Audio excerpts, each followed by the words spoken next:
बिस्मिल्लाहिर्रहमानिर्रहीम, welcome back to another vlog. नाज़रीन, I hope आप सब खैर आफियत से होंगे और सर्दी को ज़रूर एंजॉय कर रहे होंगे। कुछ ख़बरें आपके लिए। सबसे पहले हम बात करेंगे इंटरनेट सर्विस रात बंद रही। रात तकरीबन शाम 5 बजे से लेकर ऑनवर्ड काफ़ी टाइम रात गया तक इंटरनेट की सर्विस बहाल रही। इसकी क्या रीज़न थी एक्चुअल में, और इसी तरह बात करेंगे मुसरत जावेद चीमा और उनके हस्बैंड जो हैं, इसी तरह फवाद चौधरी और उनके भाई जो है फैसल चौधरी, इनके हवाले से कि इनकी ख़बरें जो है वो ज़ेर गर्दिश हैं कि शायद ये पीटीआई में वापस आ रहे हैं। क्या ये पीटीआई में वापस आ सकते हैं, ये नहीं आ सकते, इस हवाले से भी बात करेंगे। इसी तरह बात करेंगे जी इमरान खान का जो आर्टिकल है जो उन्होंने इकोनॉमिस्ट में पब्लिश किया था, उस हवाले से भी काफ़ी बातें चल रही हैं कि ये इस हवाले से जो भी मामला वो सारा हम डिस्कस करेंगे। लेकिन सबसे पहले जो ब्रेकिंग न्यूज़ है वो हम बात कर लेते हैं इंटरनेट की सर्विस के हवाले से। चूँकि आपने थंबनेल भी देख लिया है कि इंटरनेट सर्विस जो है वो रात बंद रही और काफ़ी लोग परेशान रहे। इसकी एक्चुअल में क्या रीज़न थी, लेकिन इससे पहले अगर आप हमारे चैनल पर नए हैं तो सबसे पहले सब्सक्राइब कर लें, ये बहुत ज़रूरी है। क्योंकि हमारी जो कोशिश है फिर उसका हमें जो यही सिला है कि आप जब सब्सक्राइब करते हैं तो हमारी हौसला जो है वो मज़ीद बुलंद हो जाता है। तो चलो ये बात करते हैं जी इंटरनेट सर्विस बंद रही। इस हवाले से काफ़ी लोगों में एक परेशानी का आलम रहा। तो जी जनाब, इसकी एक्चुअल में रीज़न ये थी कि चूँकि आपको पता है कि पीटीआई के जितने भी जलसे हैं वो आजकल वर्चुअल जलसे हो रहे हैं, और पीटीआई के जो चूँकि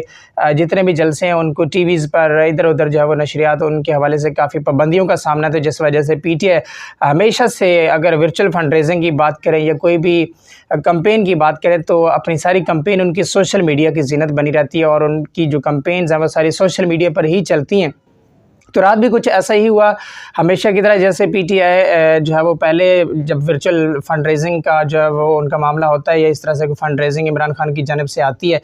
तो इंटरनेट सर्विस जो है वो स्लो कर दी जाती है, मुकम्मल तौर पर बंद कर दी जाती है। रात भी कुछ ऐसा ही हुआ। जैसे ही फंड रेजिंग प्रोग्राम स्टार्ट होना था इस हवाले से तो फौरी इंटरनेट की सर्विस बंद होगी, तमाम एप्लीकेशंस बंद होगी, स्पेशली यूट्यूब जो बंद होगी, इसी तरह ट्विटर, इंस्टाग्राम, ये इन्होंने तमाम एप्लीकेशंस ने काम करना छोड़ दिया, जिसकी वजह से लोगों में काफ़ी एक परेशानी का आलम और गम और गुस्सा देखा गया। लोग काफ़ी जो है वो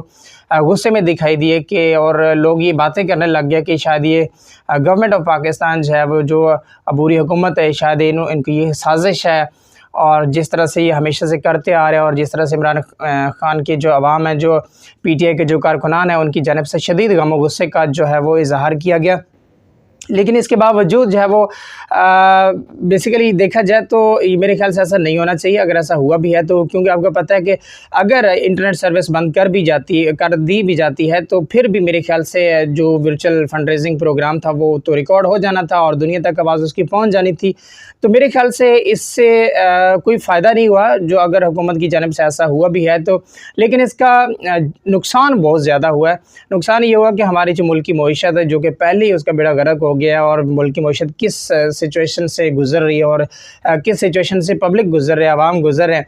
तो जैसे पहले अरबों डॉलर्स का नुकसान हुआ था लास्ट टाइम भी, इसी तरह रात भी इससे अरबों डॉलर्स का नुकसान हुआ है। उसकी सबसे बड़ी वजह ये है कि आपको पता है कि पाकिस्तान के अंदर एक मखसूस तबका जो है वो ऑनलाइन काम करता है, उनके यूट्यूब चैनल्स हैं, इसी तरह ट्विटर पे, इंस्टा पे, फेसबुक पे, ये लोगों के एक अर्निंग का वेज है, मेरे ख्याल से एक सोर्स हैं जिससे लोग जो है वो काफ़ी इनकम कमाते हैं। तो इसी तरह स्टॉक एक्सचेंज अगर देखा जाए या और भी मामला अगर देखे जाएँ तो इंटरनेट बंद होने की वजह से मेरे ख्याल से अरबों डॉलर्स का ये नुकसान हुआ, और ख़ास तौर पर जो है वो अवाम जो है वो शदीद गम गुस्से में रहे। और ये था जी एक्चुअल में एक इसकी रीज़न थी जिस वजह से ये इंटरनेट सर्विस बंद रही, और लोग जो है वो इस पर काफ़ी गम गुस्सा भी करते दिखाई दिए। तो ऐसा नहीं होना चाहिए जी। चूँकि अगर इंटरनेट सर्विस इस वजह से बंद की गई है तो मेरे ख्याल से ये कोई बड़ी वजह नहीं है, और ना ही ये कोई मेरे ख्याल से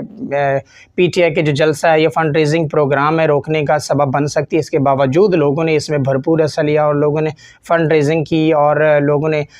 डॉलर्स की जो है वो बारिश कर दी। खैर अब बात करते जी मुसरत जावेद और उनके जो हस्बैंड हैं, उन पहले जो पीटीआई का वो हिस्सा थे, पीटीआई के वो लीडर्स थे, उन्होंने पीटीआई को छोड़ा था। उनके ऊपर जो है वो काफ़ी प्रेशर आया, उनको काफ़ी जो है वो परेशानियों का सामना रहा, जिस वजह से उन्होंने पीटीआई को छोड़ा और 9 मई की मजम्मत भी की और ये अनाउंस किया, उन्होंने प्रेस कॉन्फ्रेंस की कि अब वो दोबारा से पीटीआई का हिस्सा नहीं बनेंगे। और अब चूँकि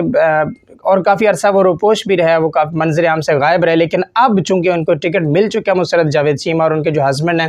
تو اب جو ہے وہ دوبارہ سے مسرت جاوید کی جانب سے یہ ایک سٹیٹمنٹ آئی ہے کہ میں اپنے حلقے سے یہ اپیل کرتی ہوں کہ وہ میری ہیلپ کرے، مجھے ووٹ دیں۔ اور عمران خان کے حوالے سے خاص طور پر انہوں نے بات کی کہ عمران خان جو جس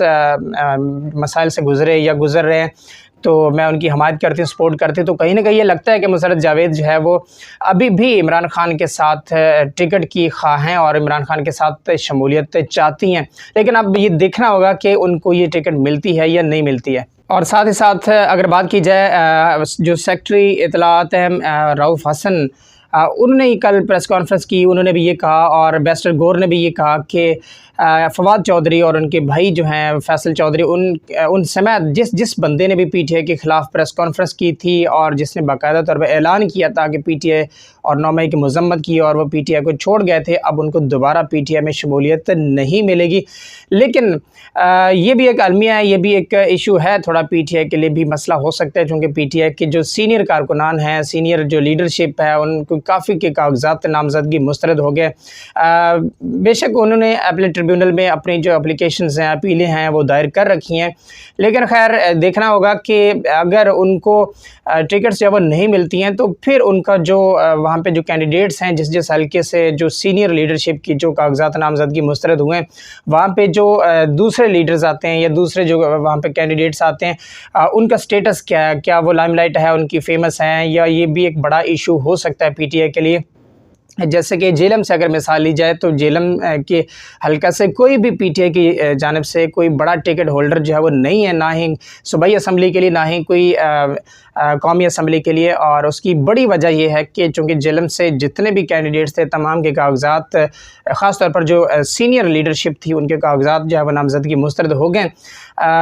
انہوں نے بے شک اپنی جو اپلیکیشنز ہیں، جو اپیلیں ہیں، پٹیشنز ہیں، وہ دائر کر رکھی ہیں اپنے ٹریبیونل میں، لیکن دیکھنا ہوگا کہ اگر ان کی اپلیکیشنز جو ہے وہ منظور نہیں ہوتی ہیں تو پھر وہاں سے کون سے کینڈیڈیٹس جو ہے وہ نامزد کیے جاتے ہیں۔ اور یہاں پہ ایک اور بھی ایشو ہو سکتا ہے کہ